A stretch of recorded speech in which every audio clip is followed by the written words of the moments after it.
GraceandTruthRadio.world proudly presents Life Coaching for Men, improving their relationships with their wives and learning to communicate for a more fulfilling and satisfying marriage. And now, Men Loving Well, with Christian counselor, author, and relationship coach, Dr. Jim Slaughter. In vivid images, Eugene Peterson emphasizes the humility and selflessness of Christ with these words.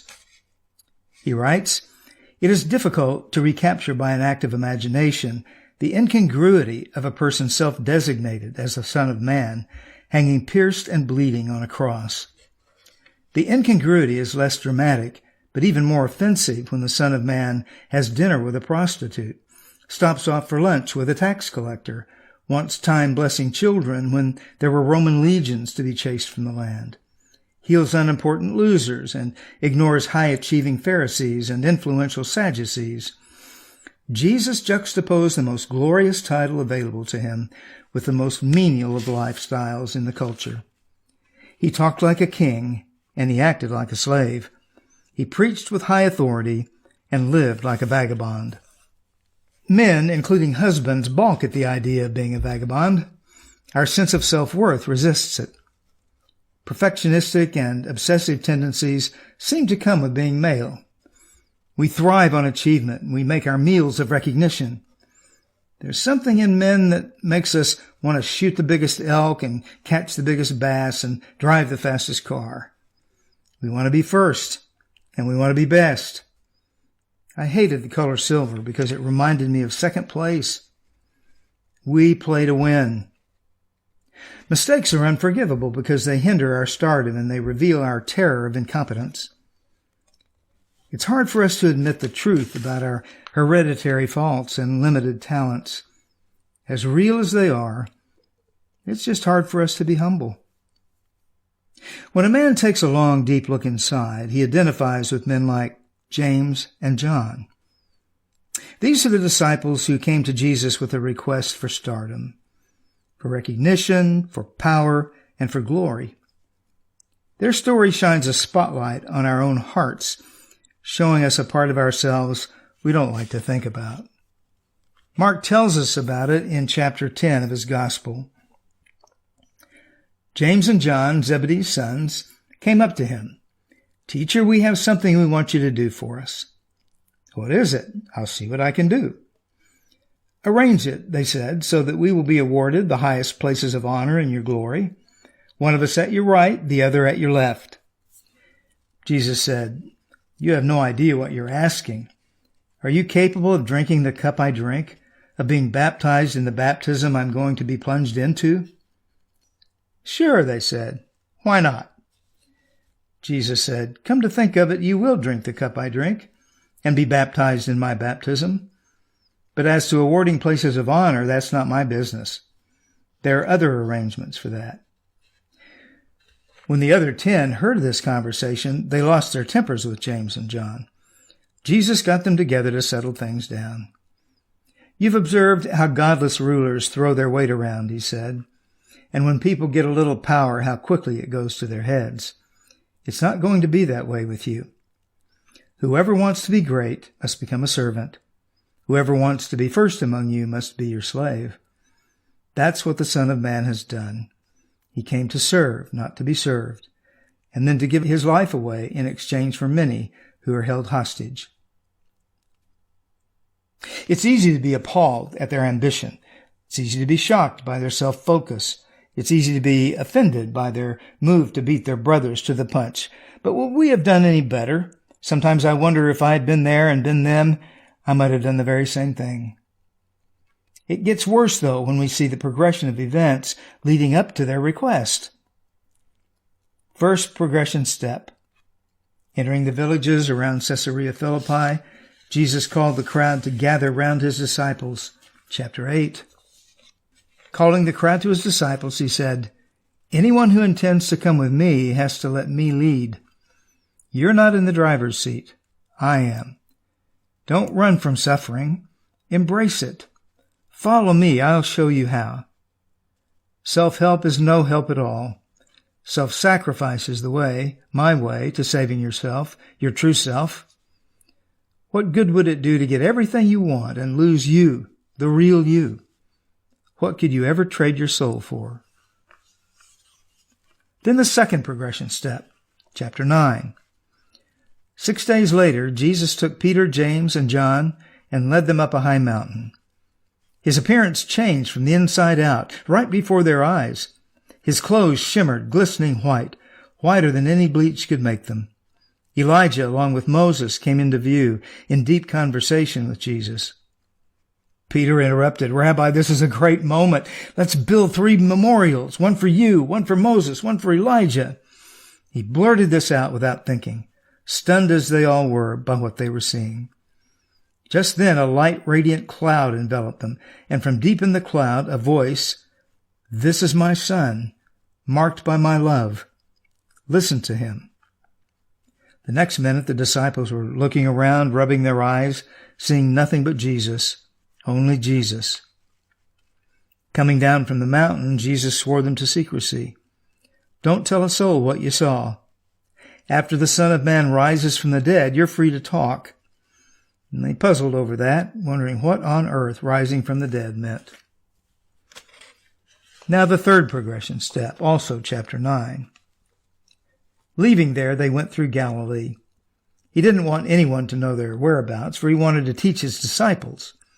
He told them, "The Son of Man is about to be betrayed to some people who want nothing to do with God. They will murder him. 3 days after his murder, he will rise alive." They didn't know what he was talking about, but they were afraid to ask him about it. Then they came to Capernaum, and when he was safe at home, he asked them, "What were you discussing on the road?" The silence was deafening. They had been arguing with one another about who among them was greatest. He sat down and summoned the 12. "So you want to be in first place? Then take the last place. Be the servant of all." He put a child in the middle of the room. Then, cradling the little one in his arms, he said, "Whoever embraces one of these children as I do embraces me, and far more than me, God who sent me." Can you imagine the disciples' chatter on the road? Matthew contends, "I was rich. Look at all I've given up to follow him." Peter snaps back, "Yeah, but I walked on water." Andrew counters, "But you almost drowned out there because you freaked out. Besides, you wouldn't even be here if I hadn't brought you in the first place." But Jesus replies, "Men, this isn't the way it is. You want to be first and be last and serve everyone around you." Seeing this progression, these 3 preceding events, reveals the base and human nature of the request of James and John. We can think of various words for it: egotistic, rude, selfish, proud, vain, self-righteous are some words that come to mind. All of this sets the stage for Mark 10:35-45. Having put it into context, let me read it again. James and John, Zebedee's sons, came up to him. "Teacher, we have something we want you to do for us." "What is it? I'll see what I can do." "Arrange it," they said, "so that we will be awarded the high places of honor in your glory, one of us at your right, the other at your left." Jesus said, "You have no idea what you're asking. Are you capable of drinking the cup I drink, of being baptized in the baptism I'm about to be plunged into?" "Sure," they said. "Why not?" Jesus said, "Come to think of it, you will drink the cup I drink and be baptized in my baptism. But as to awarding places of honor, that's not my business. There are other arrangements for that." When the other 10 heard of this conversation, they lost their tempers with James and John, and Jesus got them together to settle things down. "You've observed how godless rulers throw their weight around," he said, "and when people get a little power, how quickly it goes to their heads. It's not going to be that way with you. Whoever wants to be great must become a servant. Whoever wants to be first among you must be your slave. That is what the Son of Man has done. He came to serve, not to be served, and then to give away his life in exchange for many who are held hostage." James and John want the best seats in the house. They want to be visible, prestigious, and honored. Matthew tells us their mother got down on her knees and begged Jesus to do this for her sons. I really hate to admit how like these men I am at times with my naive presumptions. But Jesus tells these two that they don't grasp what they're really asking for, that greatness is always requiring soul suffering of one kind or another. The words cup and baptism here are metaphors for suffering. The cup of the wrath of God is a frequent theme in the Old Testament. Here it foreshadows Jesus' work of redemption on the cross. James and John are clueless, and their answer is glib, insensitive, and short-sighted. Sure, they say. Why not? The 10 other disciples are indignant. They're hot because James and John went behind their backs. They sought an advantage of being first, greatest, powerful, recognized, admired. But there's this ironic truth about the gospel. If you want to be great, you must be a servant. If you want to be first, you must be everyone's slave. If you want to be first, you've got to be last. From God's perspective, greatness isn't a matter of visibility, but vulnerability. It's not about being prestigious, but being plain. It's not about honor, but about being honorable. George Washington was larger than life. He's one of my heroes, real heroes. But he was known more for his humility and for loving his wife well. The day he was elected Commander-in-Chief of the Continental Army, Washington wrote to his wife to inform her of the honor being conferred upon him. He seemed eager to reassure her of his devotion. I should enjoy more real happiness and felicity in 1 month with you at home than I have the most distant prospect of reaping abroad if my stay was to be 7 times 7 years. Washington promised to return safely to her in the fall, but he enclosed a will. He allowed himself more candor with his favorite brother, John Augustine. For a while, Washington wrote, I'm embarked on a wide ocean, boundless in its prospect, and from whence, perhaps, no safe harbor is to be found. One of Washington's traits that impressed the Congress in Philadelphia was his modesty. He seldom joined in their debates. His education had been limited, and he wasn't a fluent speaker. He allowed his fellow Virginian Edmund Pendleton to draft his acceptance speech, but the tenor and sincerity of his words were his own. He spoke as frankly to members of the Congress as he would to his brother. Washington said he was distressed that his abilities and his military experience might not be adequate for the trust they were conferring upon him. Still, he promised to exert his every power in the glorious cause. But if, and here Washington revealed a lifelong dread, if he failed, if his reputation lay in ruins, the Congress should remember that he had warned them on this day that he wasn't equal to the command. In concluding, Washington refused the monthly salary that the Congress had voted for him. Instead, he promised to keep an exact account of his expenses, and he'd be reimbursed only for them.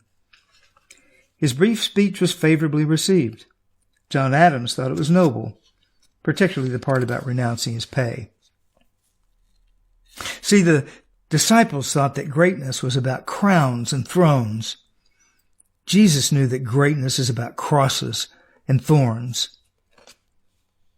This entry from David Parkin's diary reminds us of this truth. He writes, as a child, to visualize nobility was to conjure up images of kings and queens adorned in the majestic scarlet robes of royalty. As a man, softened by the tutelage of life and time, I've learned a great truth. That true nobility is usually a silent and lonely affair, unaccompanied by the trumpeted fanfare of acclaim, and more times than not, it wears rags. December 19th, 1913.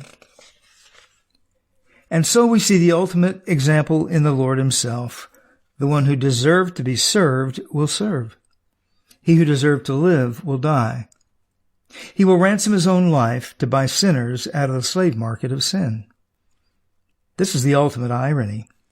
If we try to save our lives, we lose them. If we give up our lives, we find them. If we want to be first, we must be last. If we want to be great, we must be slaves. And God would die so his creatures could live, out of a love almost impossible to understand. Husbands, let me ask you some rhetorical questions that may help us all see where we are with humility. Ask yourself, do I always have to win when I argue with my wife? When will I learn that if I have to win, I lose? How am I affected by the praise of others? What do I do with the cheers of the crowd? In what ways do I think I know best and my wife doesn't? When have I felt superior to my wife? What would it be like not to say to my wife, I told you so, but instead to say, I'm sorry this is happening to you. How can I help? In what ways do I arrange to let my wife know how smart I am, how wonderful I am, and how humble I am? Probably most of us wish we could answer with more positive responses. But if you like positive practical ideas for moving humbly towards your wife, try some of these. Wash the dishes when it's her turn. Ignore her rude remark. Let her win at tennis or at something else. Forgive a past offense. Serve her breakfast in bed. Keep a confidence. Laugh when the joke's on you. Say you were wrong. Say she was right. Say please. Say yes. Explain patiently. Tell the truth. Remain calm. Share something she doesn't know about you. Men, we want to love our wives well, so every day we put love on the line. There's probably nothing that we're less good at than love. We're far better in competition than in love. We're far better at responding to our instincts and to our ambitions to get ahead and make our mark than we are at figuring out how to love our wives. We are schooled and trained in getting our own way. But right here, right now, let's decide to set aside what we do best and attempt to do what we do very clumsily. Humble ourselves, lower ourselves in our own eyes, give more than we take, be willing to look foolish, be willing to be last, be ready to serve. Men, if we mean business when it comes to loving well, we will daily give our attention to humility, a quality so attractive to our wives, it may make all the difference. I'd like to add a kind of epilogue, if I may, which is a look into God's nature. And so I want you to ask these questions as well. Am I aware that when I have to win, seek cheers from the crowd, always think I know best, condemn rather than console, want to be visible, not vulnerable, that God is infinitely patient with me, that he has no thought of chiding, don't you get it? When are you going to figure this out? Instead, he holds out his hand and he says, walk with me, stay close, I'll show you how to do this. Am I aware that this is God's mercy to me? That he doesn't treat me as my sins deserve? Am I aware that if I know Jesus, that the gospel is powerfully at work every moment of every day? That when I think God is fed up with me, he isn't? That when I believe God is disgusted with me, he isn't? That when I fear God can't possibly forgive me, he can? That when I'm at the end of my rope and believe God must hate me, that he doesn't? He loves me. This is what Jesus is talking about when he says, come to me, all you who labor and are heavy laden, and I will give you rest. Take my yoke upon you and learn from me, for I am gentle and humble in heart, and you will find rest for your souls. For my yoke is easy and my burden is light.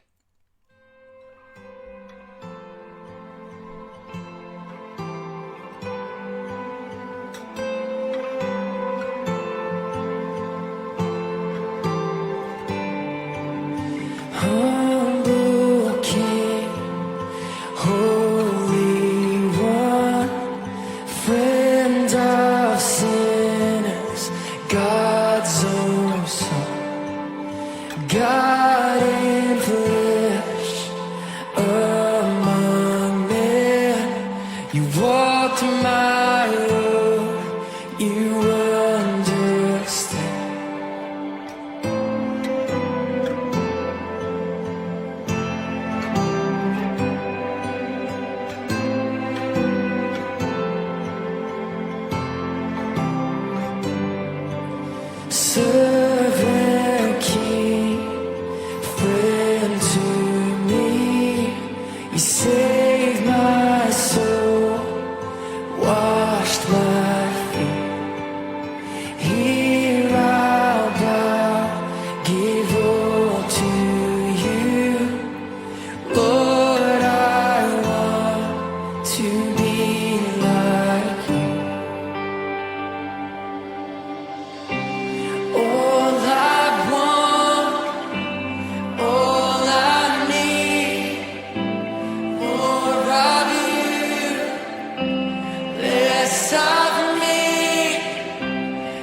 soul pursue to know you more, to be like you.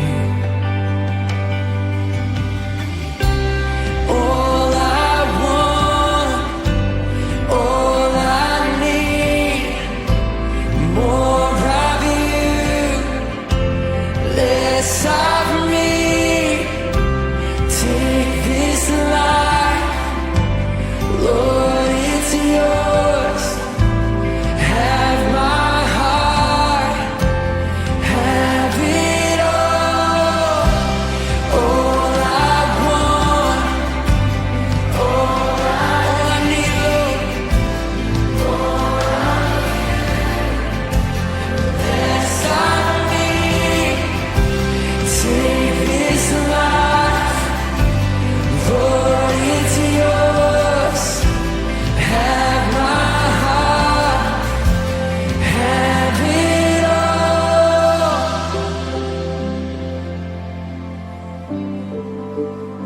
Have it all, Lord.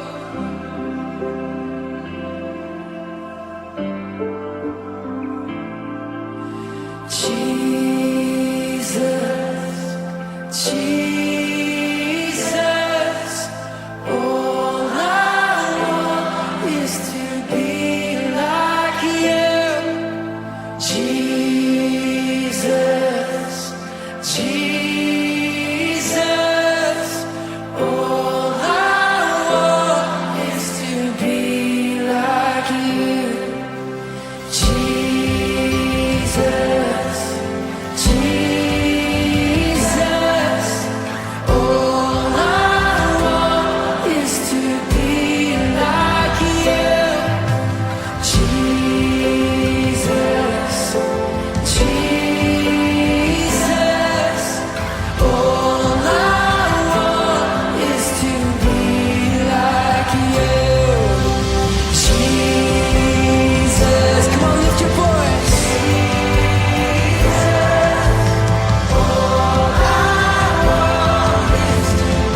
Come on, let's sing in the name of Jesus. Jesus, Jesus, all I want is to be like you. Jesus, Jesus, all I want is to be like you. Jesus, Jesus, all I want is to be like you.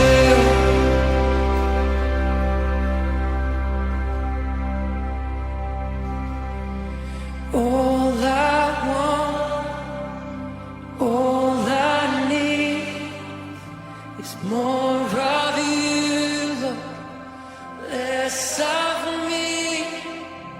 Take this life, Lord, it's yours. Have my heart, have it all.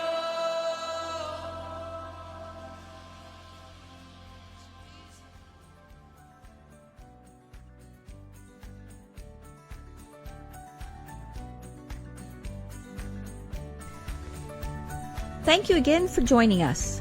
Men Loving Well airs live every Thursday at 10:30 a.m. Central Time on graceandtruthradio.world. If you would like to contact or coach with Dr. Jim Slaughter, reach out to him on Facebook.com Living Well Show. Email him at jslaughterphd@yahoo.com or contact him at his clinic, Life Solutions, 817-232-1363. We look forward to seeing you again next week here on Men Loving Well.